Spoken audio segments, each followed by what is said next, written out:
lot of people attempt to capture cities like New York through the screen, but it isn't that simple. What sounds, scents, and physical sensations would make you feel like you're right there alongside me through the screen? What tastes define the experience? What does it look like to explore the sheer scale of its streets?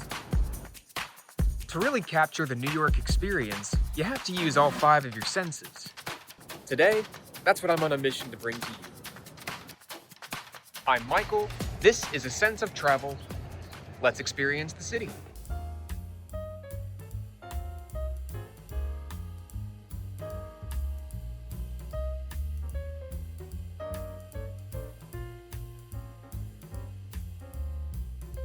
At 8 a.m. on a Monday morning in Midtown Manhattan, the sidewalks, well, they move faster than the traffic. Steam rises up from above the subway grates. Taxi horns layer over construction drills. Freshly brewed coffee pours from opening doors while the suits weave in and out. Pigeons scatter beneath gargantuan canyons of glass, brick, and steel. And somehow, it all just works. This is New York City. Composed of the 5 boroughs of Brooklyn, the Bronx, Queens, New Jersey, Staten Island, and of course, Manhattan, New York City is home to nearly 8.5 million people, and that doesn't even paint the full picture. There are over 20 million people in the greater metro area. With that enormous population comes world-class cuisine, art, architecture, history, and institutions spread across nearly 300 neighborhoods, depending on how you count them, each one with a unique identity as strong as the next one. I've explored this city more than once, and every single time, I leave realizing that I've barely scratched the surface. That's because New York isn't just a checklist of landmarks that can be captured in the same way a traditional travel vlog attempts to. And today, we're diving into my adventure through the island of Manhattan through all 5 senses, so you can feel as if you're experiencing the city's jungle of skyscrapers, flashing lights, natural oases, world-renowned art, and unbeatable cuisine right there with me. And so, let's dive in. So the stage is set. It's the cusp of winter and spring in New York City, and the first place we're heading is the part of the city that's probably the most famous and iconic to tourists from all over the world: Midtown Manhattan.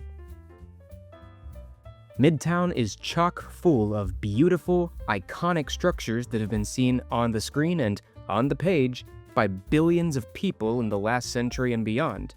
And to experience these icons physically and spatially is the only thing that can show you just how gargantuan some of these landmarks can be.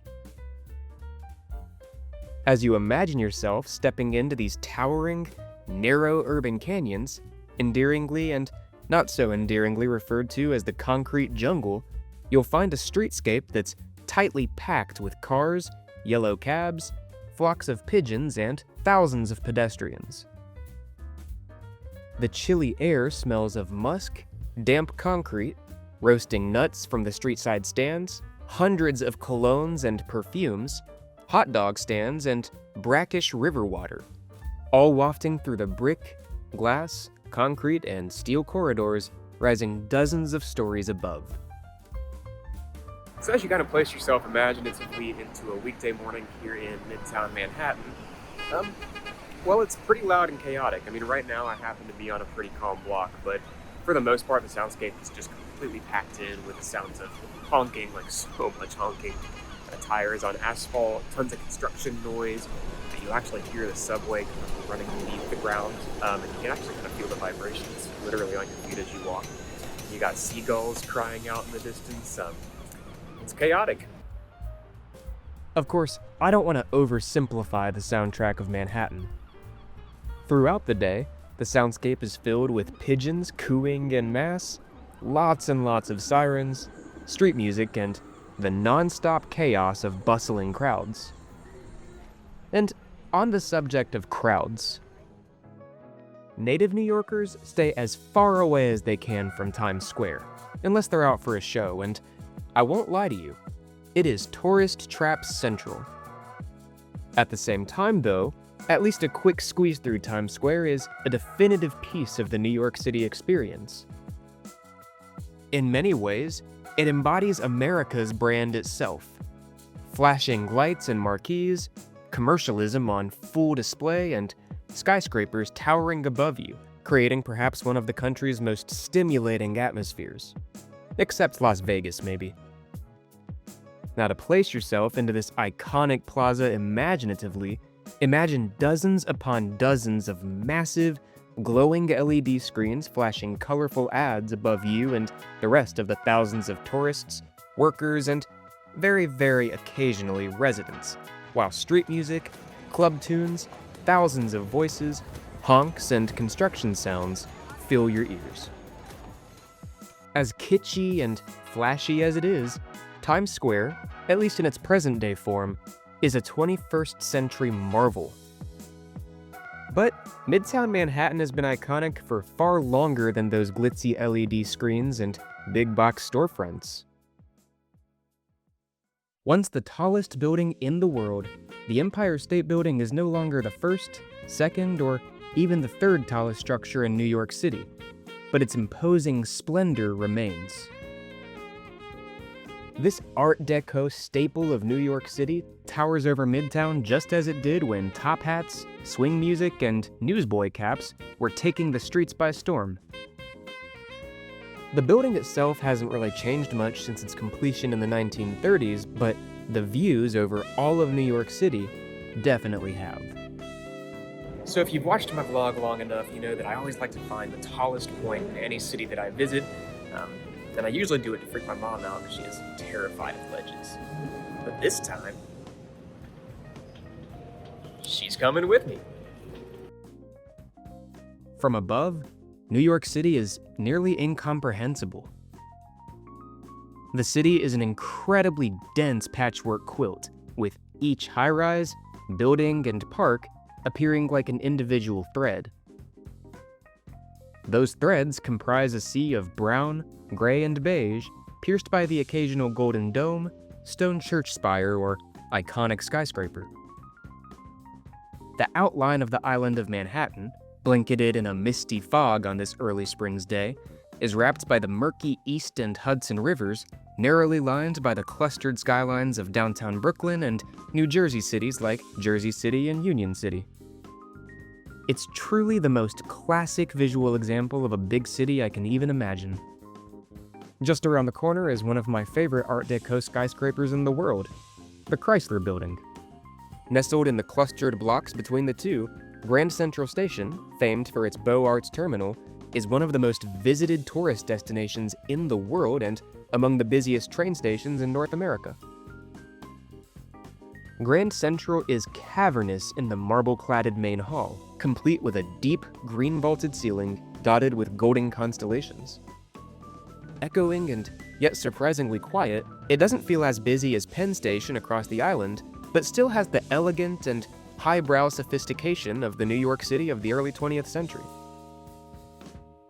Famous for its glamorous and expensive shopping experiences, Fifth Avenue is lined with brands like Gucci, Chanel, Prada, Versace, Zara, and Bulgari, alongside famous New York City icons like the Rockefeller Center.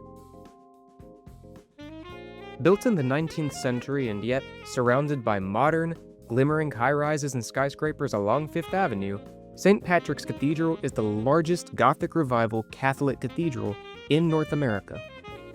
Ornate, decorative, and rather imposing, this New York icon appears as a clean, shiny, and polished version of its European relatives.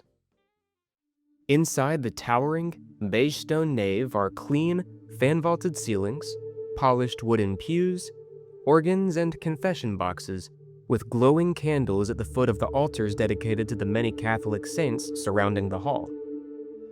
Warm and echoing, the cavernous space is filled with the sounds of angelic voices singing Latin hymns. The bustle of New York City can be felt within its glass and steel skyscrapers, yes, but the heart of it really pours out from its neighborhoods. As I mentioned, there are nearly 300 of them in the city, and dozens of those sit right here in Manhattan. Now, getting to those neighborhoods is actually pretty easy. The New York subway is a pretty efficient tool for getting from neighborhood to neighborhood, especially if you're going from places like Midtown to downtown or out to the other boroughs like Brooklyn or Queens. It's a bit grungy and loud and crowded and dirty, and it can be complex to figure out if you don't know the lines or which stations are only local or express routes, but compared to other metro systems in the US, it's quite extensive and pretty on par with those in Europe. But anyway, back to the neighborhoods. I've been to New York quite a few times now, but it took me until my most recent visit to spend some time in what quickly became my favorite neighborhood in the entire city, Greenwich Village. Low-rise, brick, and tree-lined, Greenwich Village is exactly what I think every urban neighborhood should aspire to be. The maze of narrow brick streets are stuffed in with old pubs, bakeries, boutique shops, coffee houses, art galleries, and, of course, apartments and houses. Quite a few of those buildings, including the iconic home of Rachel, Monica, Chandler, and Joey from Friends, were once tenement houses, with those iron fire escapes resting outside of their narrow windows. You almost expect Peter Parker to come sliding out of one of them. To really feel as if you're strolling through those quintessentially urban streets alongside me, imagine the scents of damp brick, ozone rising from the concrete, cigarette smoke, and delicious foods wafting out of those bakeries, pubs, and restaurants. You'll hear the bustle of crowds from the local neighbors, students from NYU, and, of course, tourists, the occasional light bell chime, the zoom of motorcycle engines, and plenty of auto traffic. Right along Waverly Place, where some friendly Disney Channel wizards may have been spotted a time or two, is a place that I can really only describe as the neighborhood's backyard. Washington Square Park, surrounded by NYU, is a prime example of how dense urbanism doesn't mean you can't have huge public spaces. Washington Square Park is like a classic city park vibe. Like, it's just fun. You've got like break dancers over there, and there's techno music going. You've got a bit of a protest happening over here by the arch, so you've just got like bustling crowd noise, and it's just a fun atmosphere. People are chattering, people are out. This is what it's all about, man. I mean, it smells like cigarette smoke and dirt, but I mean, hey, it's the city. Yeah, update. This isn't a protest. This is a JFK lookalike competition, so that's pretty sweet, actually. A few neighborhoods north of Greenwich sits Chelsea, a boutique neighborhood where the buildings, both old and new, have an industrial styling and feel. This area feels a bit more gritty and artistic than other parts of Midtown. Surrounded by the skyscrapers of Midtown, the brick, concrete, and stone buildings are a bit lower here, with those tenement metal balconies and stairs adorning the fronts alongside what appears to be row home-style apartments. Running above those industrial lofts-turned apartments is one of the first elevated public parks in the world, the High Line. So the High Line is an elevated park that rises above the west side of Manhattan along the Hudson River. So I accessed it through Chelsea, the neighborhood. And as you can see, it's just a pretty cool, urban trail with really cool art. And yeah, it's just a nice little oasis in the city. As you wander the trail, gazing at intriguing murals along the high brick walls and active art displays, wafts of delicious foods from the restaurants below breeze up to your nostrils.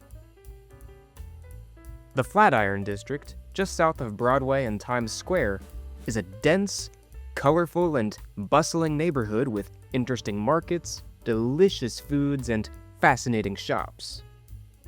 This district is full of older high-rises which are far more decorative and golden-laced than the new ones, even those built in industrial brick.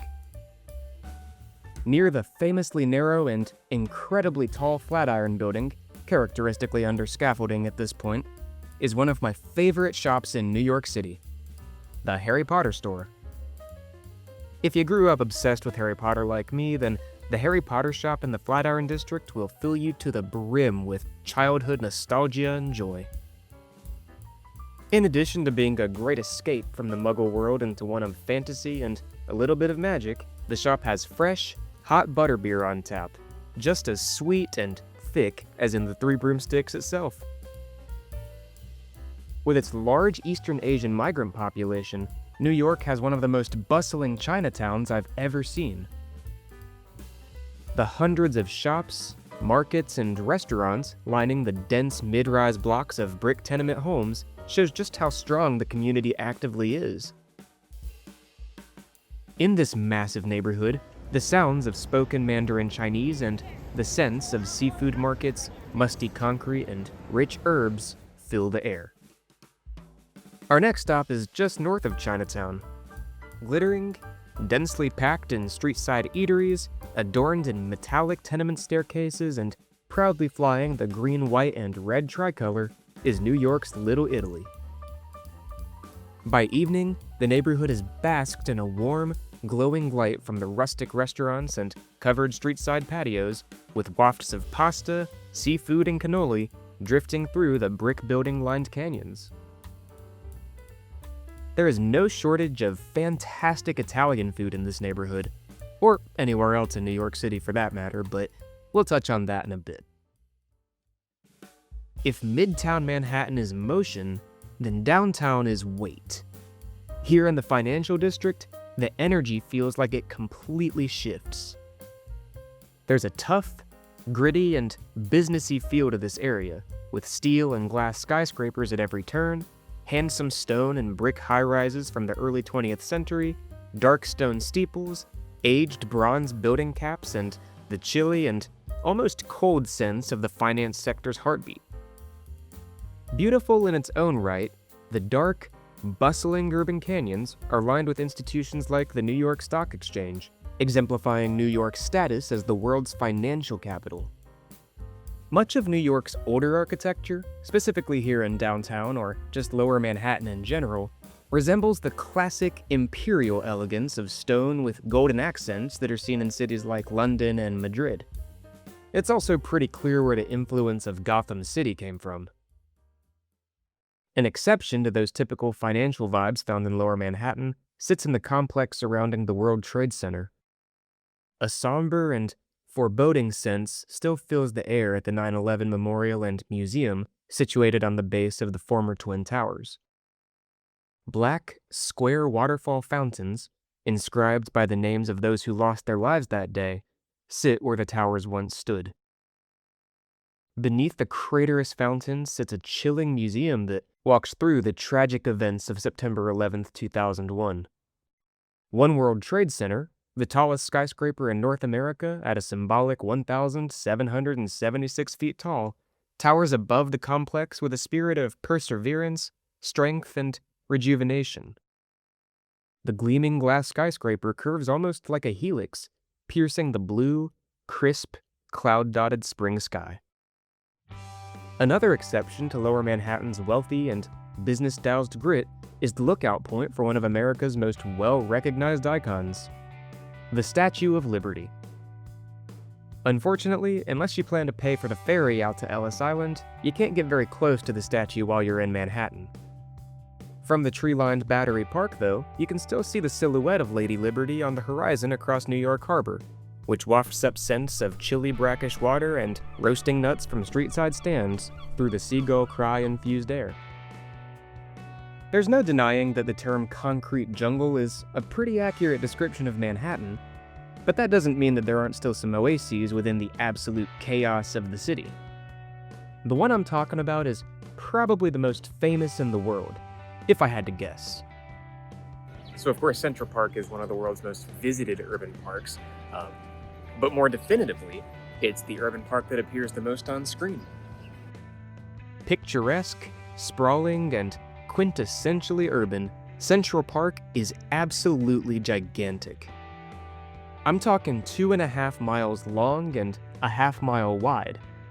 As you gaze through the branches of the evergreens and oaks that layer the hills, boulders, and woods within its bounds, you get the sense that the park simply goes on forever into the distance. As you explore the park, just for a minute, the rhythm of New York City softens a bit. The skyline peeks through the bare branches. The air feels a little cleaner. Conversations, well, they slow down a little.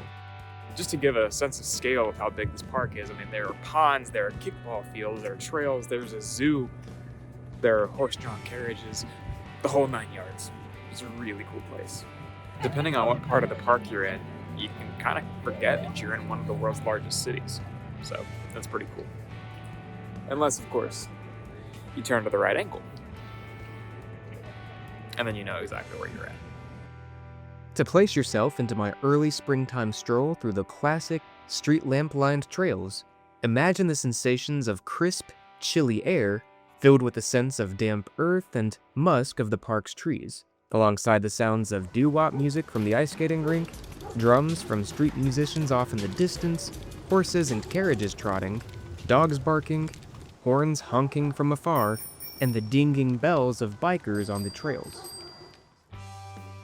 There are hundreds of museums in New York City to experience, and I would never recommend just visiting one. However, if you're crunched on time, the Met, or the Metropolitan Museum of Art, is phenomenal.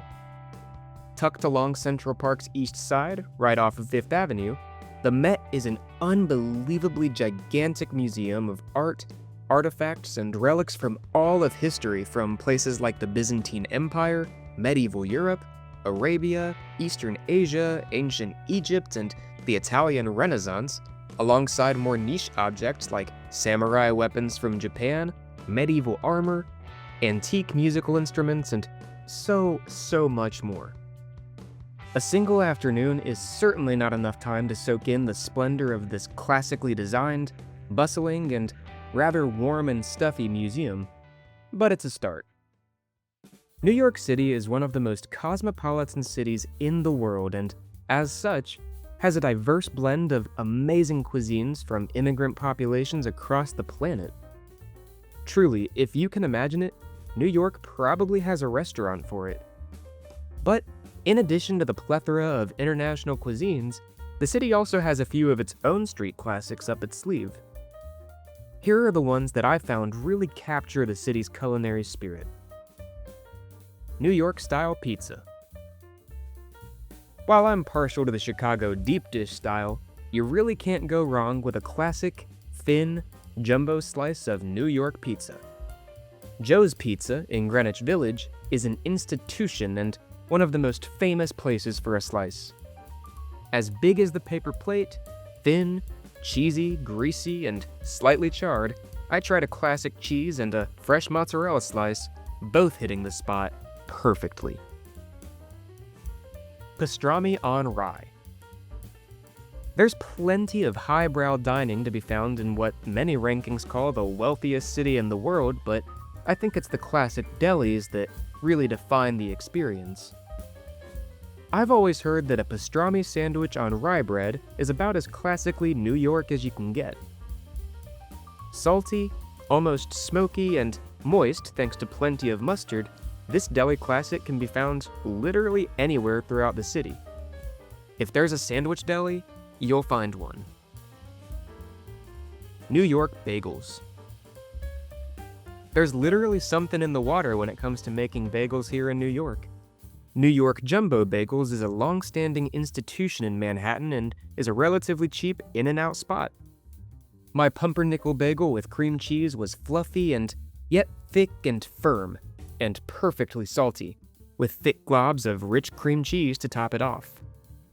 And speaking of cream cheese, New York-style cheesecake. Cheesecake may have been invented in ancient Greece, but it was here in New York that cream cheese and a graham cracker crust was brought into the equation. And thank goodness for that, because New York-style cheesecake is freaking heavenly. Rich, extremely dense, and with an almost citrusy aftertaste, a classic slice from Pasticceria Rocco is a 10 out of 10 experience. Just don't eat it right before bed. Maybe that's why they call it the city that never sleeps. Hot dogs. What can I say? a hot dog is a hot dog, but there is something special and quite charming about grabbing one to go at a street side stand in New York City. I don't even really like hot dogs, but this one, that's good stuff right there. Perhaps more so than any place I've ever been, New York City can't be captured in just one visit, especially to just one borough.